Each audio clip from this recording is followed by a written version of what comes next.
Wow, I was absolutely amazed at this building. Down in Cornwall, there's the Eden Project. But this was the same thing in 1883. The reason that it's not there now, or didn't last, is that they made the plan for it, and then the person who wanted it decided, well, let's just say the architects were arguing, and there should have been a column that went up the middle to support the whole frame. And they decided late on in it to take it out. It caused people to resign, and then basically the moment the scaffolding comes down, and it was a couple of days from showing it to the people, the frame cracked, and then eventually within a few hours or days the whole thing had collapsed. Some people say it didn't have glass, some people said it did. There was acres and acres of glass that came off this thing. This thing was huge. You would have been able to see 800 people in it.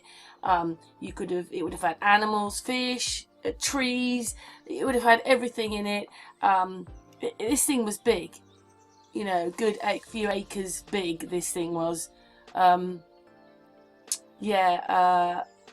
think I might have a bit more information in the video about it, but what it was is then it collapsed, and then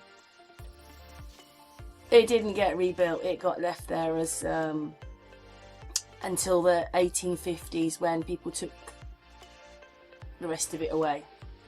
So it's a bit sad really, but in the 1830s they're thinking of the Eden Project. What has happened to us that if we were doing most of the things, the oldest aquarium, etc., electric trains in the sea, what the hell happened to us from then to now? Because in a sense we haven't moved along. Maybe these people didn't have telephones, but how do we know? A lot of the pictures are superimposed and we can't trust the history.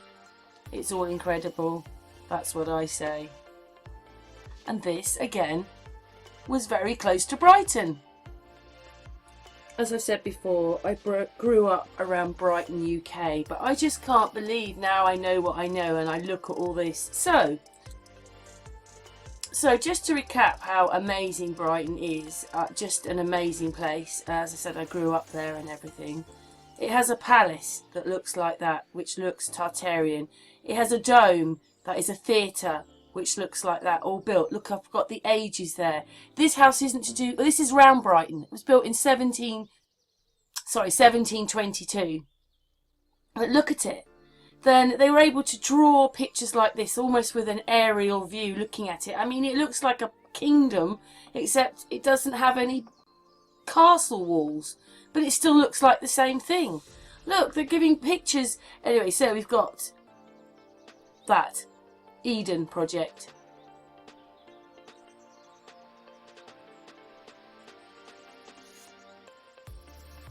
With a bit of information there if you want to read it.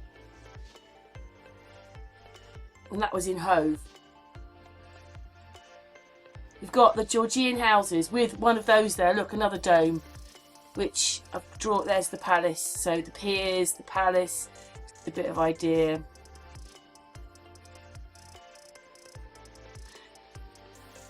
That's more a satellite view of it. I was wondering whether I'd find a pattern, but I didn't really.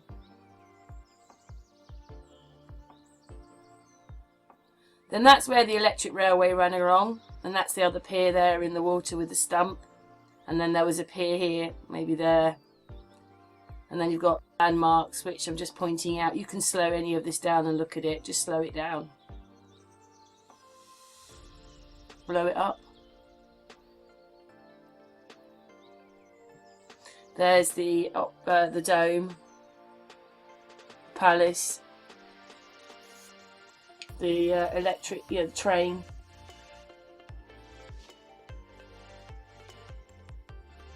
There's the train station there.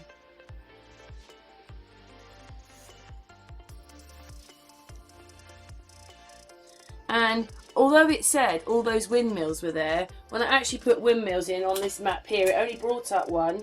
But there are loads of windmills around Brighton. Remember the windmills.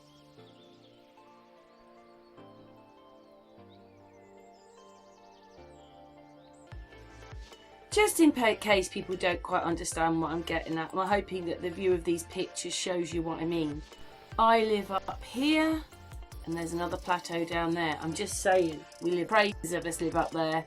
Millions of us live on the top, and millions live down below. For miles and miles, we're up on the top bit, but also millions live down there. Crazy or what, eh? Look at it. Do you see what I mean?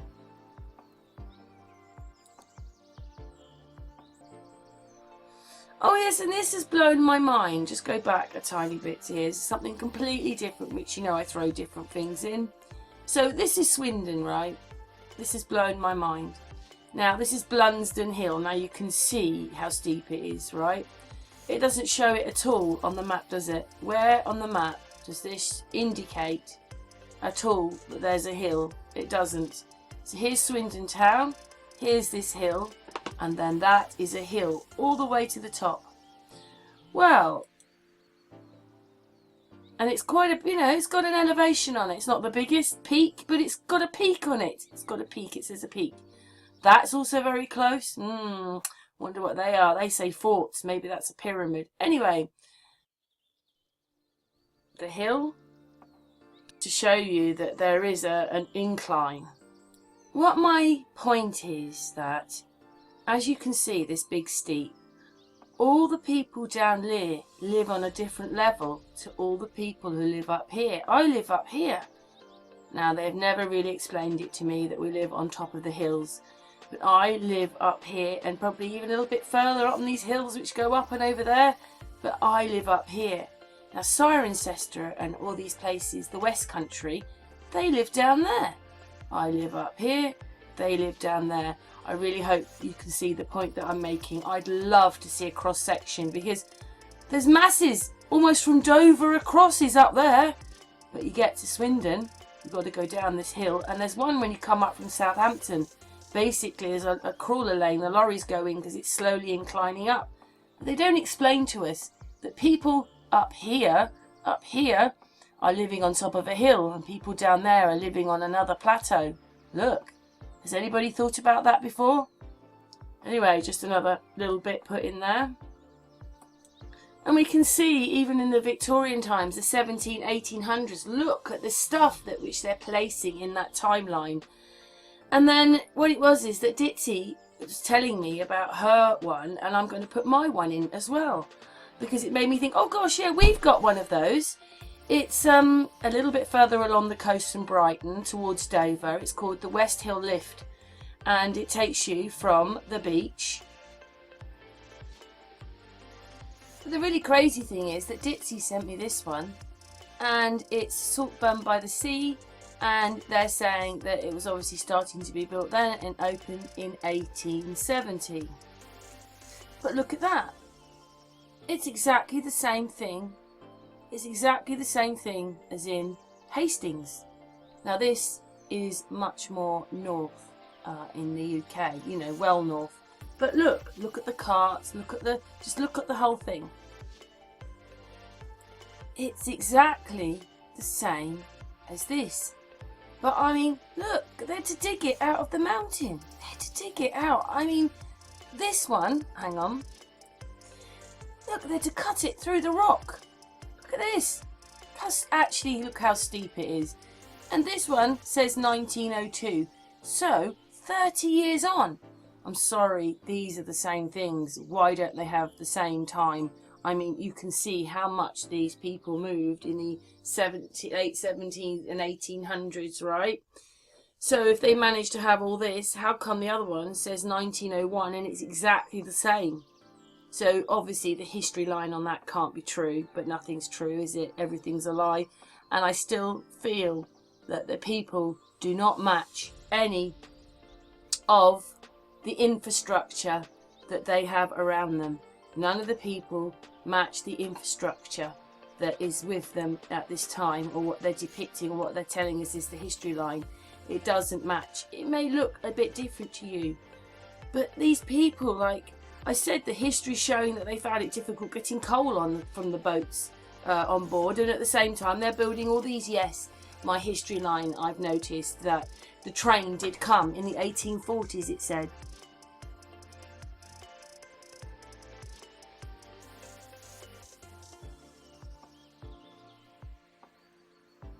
1840s, but there's no roads, and they still thought it was more economical to take everything on the ferries and having difficulty unloading it on the ship from the ships, but still at the same time managing to have all this. But 1840s, they had trains. If we were really that further on then, how come we're so behind now? We've still got starving people, they're lying to us, they're pretending we've gone to space. It's just ridiculous. And something else happened, the people moved into this. We do not match what is here. We are not rich enough. There's no way. I mean, imagine the effort and work it would have taken to dug this out of the hills.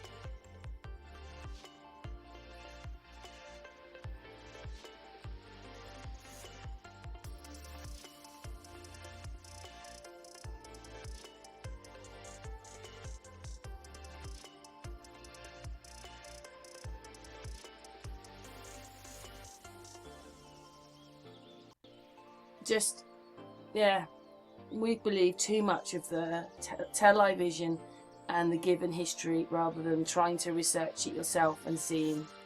Anyway, what's your thoughts on the stuff? You know, we've got the oldest aquarium in Brighton, trains in the sea called Daddy Longlegs, and a really old pier, which was was the first suspension bridge, even though it was only half of it. And it had 12-inch thick granite on the top of it, and it was a landing dock for the ships coming in, although eventually took them to New Haven and sailed across there because it was quicker to get to Paris from Brighton. So, and then we've got the Eden Project, we've got all those Regency, we'll say, houses, and what else have I forgotten? All that railing, the promenade, just how, like...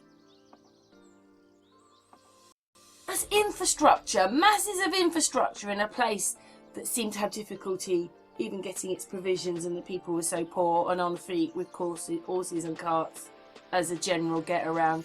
Even, you know, I did look up and do realise that what it was is they built these piers and things and they used electricity on there, but it didn't mean that the people had electricity. So of course at weekends, where would you want to go? Somewhere where there was lights and electricity and it was pretty. And this is how they sold or helped. This is why electricity went everywhere, because it was the piers and the amusements that actually had the electricity. The people didn't. And eventually, over 20, 30, 40 years, then supposedly it landed at everybody's feet. Or houses, should I say, or streets.